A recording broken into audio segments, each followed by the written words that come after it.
Kita lanjutkan kembali perbincangan kita pagi hari ini, saudara, bersama dua narasumber kita. Dan kemarin itu, Pak Rudi, Pak Bambang Pacul juga sempat ngomong ya, kalau Megawati atau Ibu Mega dengan Pak Jokowi itu memang selalu, atau ada yang selalu berusaha untuk menjauhkan. Memang ada siapa yang berusaha menjauhkan, Pak Rudi? Ya, mestinya lingkaran dari Pak Jokowi sendiri mungkin, yang mengelilingi Ibu Ketua Umum saya juga bisa terjadi. Oke. Atau orang yang memang suka namanya adu domba. Tapi kita harus ingat domba, bahwa Indonesia ini, rakyat Indonesia ini harus sadar betul bahwa darah mengalir itu sampai dengan hari ini. Saya selalu menyampaikan, mau jadi raja saja Kenarok saling membunuh. Warisannya Belanda, DD Impera. Oke. Ya, terus Jepang Romusa. Lah kalau kita ngambil Romusa malah Indonesia itu jaya kira-kira. Pak Rudi, gini, Anda tadi bilang bahwa ya lingkarannya dari Pak Jokowi, mungkin lingkarannya Bu Mega, mungkin berarti dua pihak ini memang punya dukungan yang berbeda gitu terjadi saat ini. Mbak kan nanya bahwa Mas Bambang Pacul menyampaikan bahwa ada pihak-pihak yang memang menjauhkan Pak Jokowi dengan Bu Mega. Lah saya kan hanya menilai saja, mungkin dari sekelilingnya Pak Jokowi dan sekelilingnya Bu Mega gitu aja.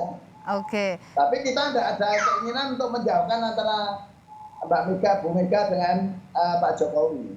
Oke. Saya ke Bung Adi kalau gitu. Bung Adi, kalau kalau Anda melihat ini, memang terjadi dua kubu ya? Ya sebenarnya itu yang ditangkap oleh publik, meski ini disebut sebagai dinamika biasa ya. Karena kecenderungan politik soal apakah ke Pak Ganjar ataupun ke Mbak Puan, ini perkara biasa. Tapi ini semuanya akan selesai kalau Ketua Umum Megawati Soekarno Putri itu mengumumkan secara aklamasi kira-kira siapa capres di internal PDIP itu. Karena kita tahu bahwa the one and only veto player di PDIP itu hanya Mbak Mega, bukan yang lain. Tapi karena saat ini misalnya ada Presiden, ada Jokowi yang dinilai punya kecenderungan lebih mendukung Pak Ganjar, disitulah kemudian ada model psikologi politik yang seakan-akan dia lagi naik turun lah, kira-kira begitu. Kalau retak, dijauhkan ya saya kira tidak mungkin. Karena PDIP ini kan adalah partai yang cukup solid dan setahu saya belum ada konflik yang sampai saat ini begitu kuat gitu. Bahwa ada gesekan dikit, dinamika dikit, ngambek-ngambek dikit mungkin ada ya. Karena ada perekatnya ya Mbak Megawati sebagai Ketua Umum ya. Tapi inilah yang kemudian menjadi ramai. Yang kedua, saya ingin menjelaskan sedikit tentang mungkin upaya-upaya untuk menjauhkan antara Mbak Mega dengan Jokowi misalnya mungkin terindikasi. Saat ini misalnya muncul, kalau misalnya Ganjar tidak diusung oleh PDIP, maka begitu banyak partai politik yang kemudian menyiapkan perahunya, ya kan? Kalau kemudian misalnya Pak Jokowi tidak terlampau dianggap misalnya sebagai kader partai, ada partai yang lain yang kemudian juga mempersiapkan. Kan itu upaya-upaya itu yang sebenarnya dibaca sebagai sebuah sinyalmen, ada indikasi ingin menjauhkan gitu ya. Kedua tokoh ini yang menurut saya adalah sama-sama anak ideologisnya PDIP gitu ya. Tapi begini Pak Bung Adi, ketika sekarang ini kan semua partai lagi berlomba-lomba ya untuk muncul ke permukaan, mencari siapa, menggait siapa untuk di 2024. Kalau PDIP kemudian masih tetap dengan kisruh internalnya seperti ini, apa yang terjadi dengan PDIP? Ya sebenarnya ini bukan kisruh internal ya, ini kompetisi biasa antar para pendukung soal apakah Mbak Puan ataupun Pak Ganjar Pranowo.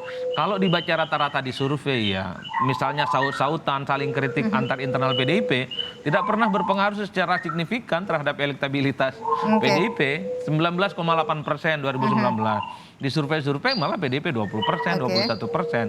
Artinya apa? Partai politik ini solid, terjaga gitu. Apapun yang terjadi. Apapun yang terjadi. Tapi memang pada level pendukung ini rada-rada ngeri sedap gitu. Karena ini semakin mengeras.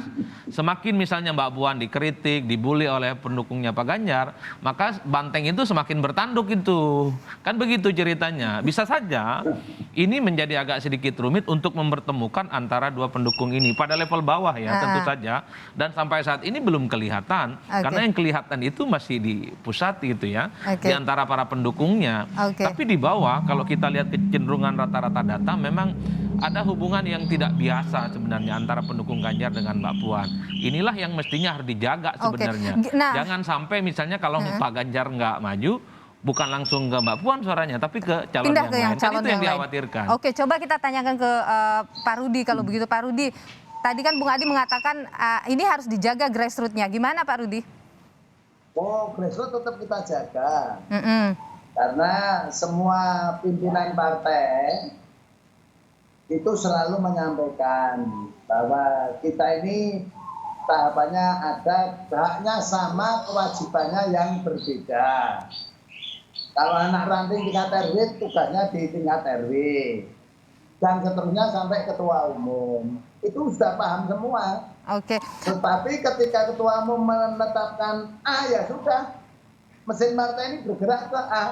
Oke, Pak Rudi begini, semua kader mungkin akan solid ketika sudah ada keputusan. Tapi ketika mungkin keputusan itu tidak sesuai dengan yang diharapkan dari grassroots, bisa saja suara itu justru tidak masuk ke PDIP, malah ke yang lain. Ke partai lain. Iya, gimana itu? Pengalaman pilpres itu saya sudah sekian kali. Ketika semua kader minta ketua umum jadi presiden, lantas ketua umum PD Perjuangan menetapkan Jokowi sebagai calon presiden, selesai. Yang tidak suka dengan Jokowi juga akhirnya dukung Jokowi, terbukti perolehan suara di parlemen. Itu indikatornya aja. Jadi kalau sekarang ini sudah mulai menjaga grassroots begitu Pak Rudi? Oh iya, semua. Saya konsolidasi tiap malam itu konsolidasi, dan kita punya target tahun 2024 kursi harus naik dan presiden kita harus menang, itu aja. Oke, Bung Adi, Anda yakin bahwa misalnya ketika di atas ini sudah solid kader PDIP nantinya mendukung, di bawah ini benar-benar akan bisa dijaga? Kalau mendengar apa yang disampaikan Bung Rudi tadi. Ya, kalau bicara PDIP saya cukup yakin karena PDIP ini adalah prototipe dari partai kader sebenarnya. Jadi apapun yang disampaikan oleh elit sekalipun itu bergemuruh hatinya cenderung ingin diikuti. Kita ingat persis misalnya ketika 2014 yang lalu sebenarnya kan juga banyak keinginan supaya Mbak Megawati maju kembali ikut bertanding. Tapi ketika itu diputuskan oleh ketua umum, orang-orang para pendukung yang selama ini menginginkan Mbak Mega maju ya secara perlahan melakukan kerja-kerja politik juga karena ada tuntutan partai. Inilah yang saya sebut bahwa saya kira bahwa tantangan terbesarnya saat ini ketika misalnya ada fatwa politik dari ketua umum mendukung salah satu nama yang kemudian muncul ini tidak dikehendaki, kalau Pak Rudi dan kawan-kawan tetap solid meyakinkan, saya kira itu menjadi selesai semua persoalan ya. Itu yang saya sebut bahwa PDIP ini partai yang solid. Ini ada korespondensinya, ada fakta-fakta politik, nah bukan yang hanya didasarkan pada retorika biasa ya. Itulah yang saya sebut bahwa ya karena ada pemersatunya Mbak Megawati. Karena kalau mau jujur, PDIP ini kan kalau sudah ada kader yang ngebelelo dipersilahkan untuk keluar, nggak pandang bulu itu siapapun. Ini menegaskan bahwa partai soliditas itu di atas segala-galanya. Perintah ketua umum, fatwa ketua umum itu di atas segala-galanya. Dan mereka cukup yakin bahwa mesin politik, pemilih tradisional mereka bisa dikonsolidasi sekalipun ada gejolak internal ya, misalnya soal dukungan kandidat capres untuk 2024. Oke, pertanyaan terakhir untuk Anda Bung Adi. Melihat situasi sekarang, Anda melihat kans Ganjar dan Mbak Puan seperti apa? Ya 50-50 menurut saya. Satu sisi harus kita akui untuk jadi capres itu adalah mereka yang diusung oleh partai ataupun gabungan partai politik. Bicara dengan kedekatan partai maka di situ jawabannya adalah Puan Maharani. Ya kan? Itu tidak ada yang bisa mantah. Tapi pada level publik kita juga tidak bisa menutup mata bahwa yang mendapatkan adaptasi, dukungan dari publik secara umum minimal melalui survei itu adalah Ganjar Pranowo. Disinilah kemudian sepertinya teman-teman PDIP sedang melakukan ikhtiar politik ya. Kira-kira siapa yang kemudian akan akhirnya diputuskan untuk menjadi kandidat karena slotnya sama-sama masuk. Bahkan kalau mau jujur sebenarnya PDIP ini bukan hanya punya golden ticket tapi boarding pass untuk bisa bertanding. Bisa capres dan cawapres sekaligus, nggak perlu pusing-pusing amat. Saya berseloroh di berbagai kesempatan ketimbang selalu selalu menghadap-hadapkan Puan dengan Ganjar, kenapa nggak dipasangkan aja di Pilpres? Toh sudah punya golden ticket yang bisa Udah diandalkan. punya boarding pass. Boarding pass Udah maksud siap. saya yang bisa diandalkan. Oke, Bung Rudi, Pak Rudi, gimana Pak Rudi soal ancer-ancer capres di PDIP? Ini Ya, sudah Juni kalau loh. kalau saya sebagai kader partai tetap ketua umum itulah yang menjadi panutan dan yang harus saya jalankan perintahnya. Dan sampai sekarang belum ada suara-suara akan seperti apa, siapa begitu? Belum kan ketua umum saya kan menyampaikan sudah tidak perlu bicara capres cawapres.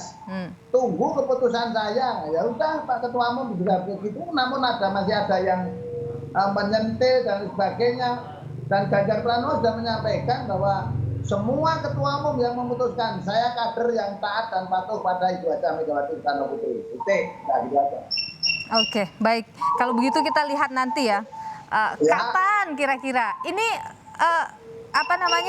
konsolidasi sudah dilakukan kan Pak Rudi sekarang ini? Sudah, nanti tanggal 21 Rakernas. Ya udah tinggal Rakernas, setelah Rakernas nanti Rakernas lagi tahun 2023 itu diputuskan, kira-kira seperti itu biasanya. Oke, 2023 diputuskan ya? Nah ya pastilah. Di Rakernas nanti semua hadir ya kader ya Pak? Oh ya hadir lah, Rakernas kok. Oke, baik.